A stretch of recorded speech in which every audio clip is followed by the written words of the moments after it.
Bonjour et bienvenue dans cette vidéo qui concerne l'aspect énergétique des réactions chimiques.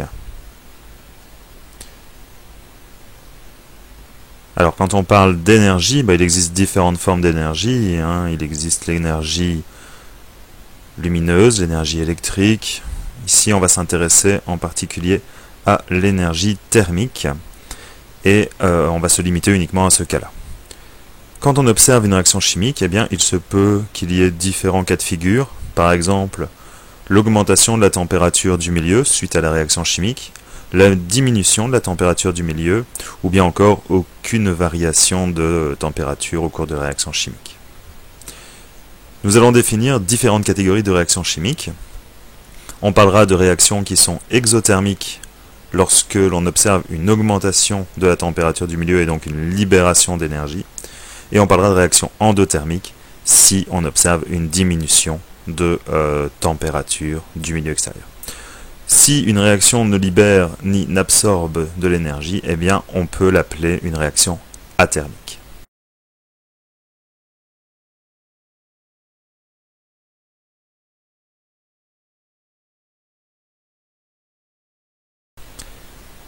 Pour représenter les effets thermiques concernant les différentes réactions chimiques, on va définir une notion qui est importante, qui est beaucoup plus vaste que telle que décrit dans cette vidéo, c'est la notion d'enthalpie.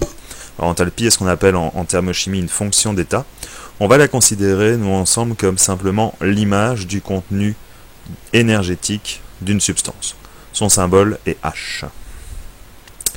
Et son unité de mesure, c'est en joules.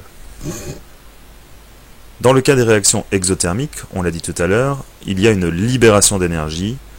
Dans le cas des réactions endothermiques, il y a une absorption d'énergie. Ce qui signifie qu'on va pouvoir associer tant au réactif qu'au produit une certaine valeur de contenu énergétique, une certaine valeur d'enthalpie. Alors, étant donné que cette grandeur est relative, on travaillera essentiellement en variation d'enthalpie au cours d'une réaction chimique.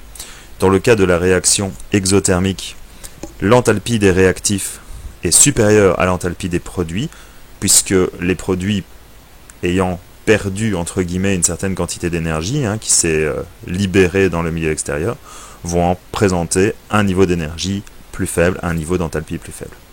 Pour les réactions endothermiques, c'est l'inverse. Les réactifs vont absorber une certaine quantité d'énergie, et donc le niveau énergétique, l'enthalpie des réactifs, est inférieure à celle des produits.